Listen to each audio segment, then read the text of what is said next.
चढ़ा कफन 100 के राज दफन। ये सवाल इसलिए कि क्या विकास के मारे जाने के बाद वो लोग बच गए जो उसको सामने करके अपनी राजनीति किया करते थे। ये वो तस्वीरें हैं जिनसे साबित होता है कि विकास दुबे का पॉलिटिकल कनेक्शन कितना मजबूत था। तमाम पार्टियों के नेताओं के साथ उसकी तस्वीरें हैं और माना जाता है कि एनकाउंटर होने से पहले तक यही पॉलिटिकल कनेक्शन उसे बचाता रहा। उसका बीएसपी से भी नाता रहा, एसपी से भी और बीजेपी से भी, जो फिलहाल सत्ता में। और इसीलिए एनकाउंटर के बाद विरोधियों को बीजेपी पर सवाल उठाने का मौका मिल गया। माना जाता है कि खाकी और खादी दोनों ही जमात में विकास दुबे की गहरी पैठ है, जिसके कारण बड़े बड़े अपराध को अंजाम देने के बाद भी विकास दुबे कई बार बच निकला। विकास की तरह ही उसके मददगारों को अंजाम तक पहुंचाने के लिए कांग्रेस न्यायिक जांच की मांग कर रही है। कांग्रेस पार्टी की ये मांग है कि सुप्रीम कोर्ट के सिटिंग जज, एक मौजूदा जज द्वारा एक न्यायिक जांच हो, जो पूरे कानपुर कांड का पूरी तरह से उसमें जांच करके जो असलियत है वो जनता के सामने रखे।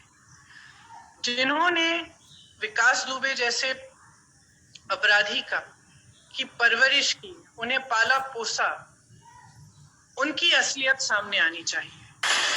विकास दुबे का एनकाउंटर सियासत का मुद्दा बन चुका है, लिहाजा बीजेपी के पास भी सियासी जवाब तैयार था।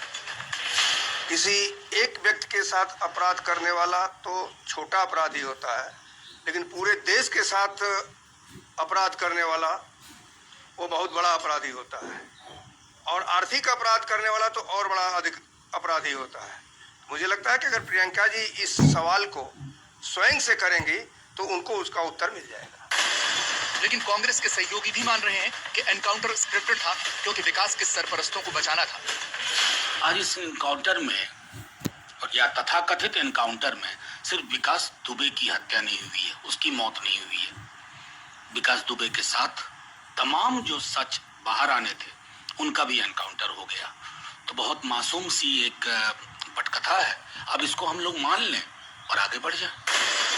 यूपी में सत्ता दोबारा हासिल करने की फिराक में जुटी समाजवादी पार्टी इस मुद्दे को लेकर योगी सरकार पर तीखे वार कर रही है।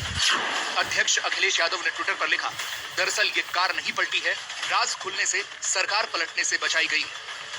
सवाल है कि समाजवादी पार्टी किस नेता, किस अधिकारी और कौन से सरपरस्त की बात कर रही है, क्योंकि विकास के साथ तो समाजवादी पार्टी का भी गहरा नाता रहा है। एनकाउंटर से पहले विकास दुबे की मां का ये बयान सुनिए। उस टाइम पे वो भाजपा में है नहीं, उस सपा में इस समय सपा में है, समाजवादी पार्टी में।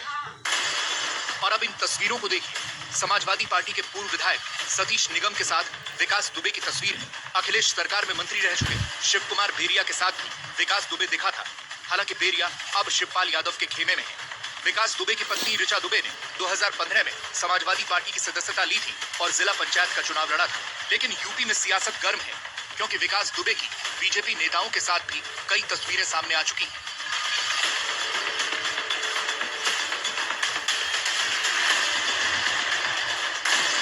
लेकिन इन सब के बीच विकास दुबे ये भूल गया कि वो एक अपराधी है और जिनकी सरपरस्ती में वो पल रहा था, उनके लिए उसका मरना ही सबसे मुफीद है।